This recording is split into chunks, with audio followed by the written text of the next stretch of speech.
السلام علیکم ورحمۃ اللہ وبرکاتہ۔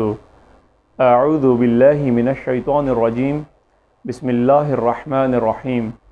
ربی اشرح لی صدری ویسر لی امری واحلل عقدۃ من لسانی یفقہوا قولی۔ ربی یسر ولا تعسر وتمم بالخیر، ربی زدنی علما۔ اللہم صل علی محمد وآل محمد وعجل فرجہم۔ طلاب عزیز، آج ہم اپنے اگلے سبق کے ساتھ حاضر ہیں۔ ہم پڑھ رہے ہیں تجوید، اور تجوید میں ہم سیکھ رہے ہیں مخارج۔ آج ہم زبان کی نوک، جو مخرج نمبر 2 ہے ہمارا زبان کی نوک، اس کا سیٹ نمبر 4 لام، نون اور را، اس کو پڑھیں گے، سیکھیں گے۔ جیسے کہ آپ کو گزشتہ اسباق میں بتایا ہے کہ ہم تمام حروف کو زبر کے ساتھ پڑھ رہے ہیں۔ جیسے لام پہ زبر ہے، نون پہ زبر ہے، را پہ زبر ہے، لا نا را۔ لام نون را کو ہم پڑھ رہے ہیں زبر کے ساتھ، لا نا را۔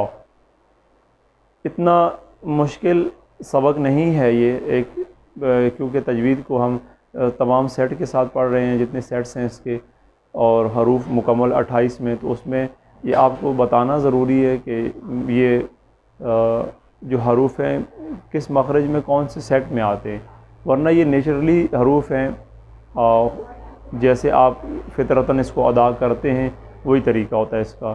اس میں کوئی زیادہ پیچیدگی اور زیادہ اس میں مشکل نہیں ہے۔ تو یہ جو حروف ہیں لام، نون اور را، لا نا را، اس کو ادا کرنے کے لیے ہماری زبان کی نوک، یہ فطرتی طور پہ، نیچرلی طور پہ جب آپ ادا کرتے ہیں لام کو، تو آپ کی زبان کی نوک، یا ہماری زبان کی جو نوک ہے، یہ اوپر تالو سے ٹچ ہو جاتی ہے۔ لام، لام، ٹھیک ہے، لا، لا، جب ہم پڑھتے ہیں لا تو ہماری زبان کی نوک اوپر تالو سے لگ جاتی ہے۔ تو یہی تینوں حروف کا مخرج ہے، نکلنے کی جگہ ہے۔ لام، نون اور را، لا نا را، را، را۔ را کو کچھ قرآن قاری جو ہیں استاد، وہ اس کا طریقہ بھی بتاتے ہیں کہ ہماری جو زبان کی کروٹ ہے، جو زبان کی سائڈیں ہیں، وہ اوپر کی جو داڑیں ہیں اس سے لگے، تب بھی را ادا، را، را۔ تو اس طریقے سے بھی ادا ہوتا ہے۔ دونوں طریقے ہیں، تو کیونکہ ہم نے اس کو زبان کی نوک کے جو حروف ہے مخارج ہیں اس کے سیٹ میں رکھا ہے، تو اس لیے ہم اس کو زبان کی نوک کے انداز میں پڑھتے ہیں۔ لام، نون، را، لا نا را، لا نا را۔ تو دونوں طریقے ہیں، آسان ہے۔ اس میں ہم اس کی پریکٹس حمزہ زیر زبر اور پیش کے ساتھ، تنوین کے ساتھ کرتے ہیں۔ جیسے پہلے ہم لام کی اگر کر لیتے ہیں تو حمزہ کے ساتھ، حمزہ لام زبر ال، ال، ال، ال، ال، ال۔ زیر زبر کے ساتھ لا، لی، لو، لام زبر لا، لام زیر لی، لام پیش لو، اور تنوین کے ساتھ لان، لین، لن۔ ٹھیک ہے جی۔ تو اس میں کوئی بظاہراً کوئی اتنی سمجھانے والی بات مشکل نہیں ہے۔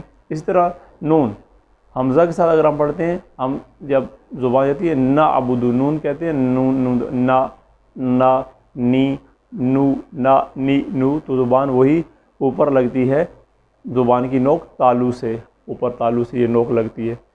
تو حمزہ کے ساتھ حمزہ نون زبر ان، ان، ان، ان، ان، ان، ٹھیک ہے جی۔ اور نا، نی، نو، زیر زبر کے ساتھ نا، نی، نو، تنوین کے ساتھ نن، نین، نون، نن، نین، نون، ٹھیک ہے جی۔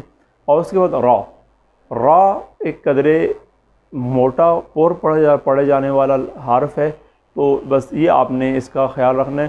اگر آپ تجویدی قرآن میں جب پڑھتے ہیں اس کو، تو یہ ہمیشہ آپ کو گرین شکل میں ملے گا، سبز شکل میں ملے گا۔ تو را کو ہم جب پڑھتے ہیں، را بھی نہیں کہتے، را، را، صراط، را، الرحمن، الرحیم، ٹھیک ہے۔ تو یہ اس کا ادا کرنے کا طریقہ حمزہ کے ساتھ یہ ہے کہ جب موٹا پڑھیں گے ار، ایر، ار، ار، ایر، ار، ٹھیک ہے جی۔ اور زیر زبر کے ساتھ را، ری، رو، را، ری، رو، تنوین کے ساتھ رن، رین، رن، رن، رین، رن، ٹھیک ہے جی۔ مثال اگر آپ پڑھتے ہیں، جیسے ہم سورہ فاتحہ میں پڑھتے ہیں اہدنا الصراط المستقیم، صراط، ٹھیک ہے، را۔ یا جیسے ہم پڑھتے ہیں تسمیہ، پڑھتے ہیں بسم اللہ الرحمن الرحیم را، ٹھیک ہے۔ کچھ حروف ہیں جو زیر کے ساتھ آتے ہیں، جیسے رزقن، زیر سے آپ پڑھتے ہیں تو رزقن نہیں ہے، زیر کی ای ساؤنڈ دیتے ہیں، رزقن، ٹھیک ہے نا۔ ریحلۃ الشتاء، ریحلہ، ریحلہ، ٹھیک ہے۔ یہ اس کی پیش کی زیر کی صورت میں اگر آپ ادا کرتے ہیں تو آواز ری والی آنی چاہیے، جیسے را۔ تو یہی اس کا ادائیگی کا انشاءاللہ طریقہ ہے جو آپ نے سیکھا ہے، اور باقی اگلے اسباق کے ساتھ آپ کی خدمت میں پھر حاضر ہوں گے۔ والسلام علیکم ورحمۃ اللہ وبرکاتہ۔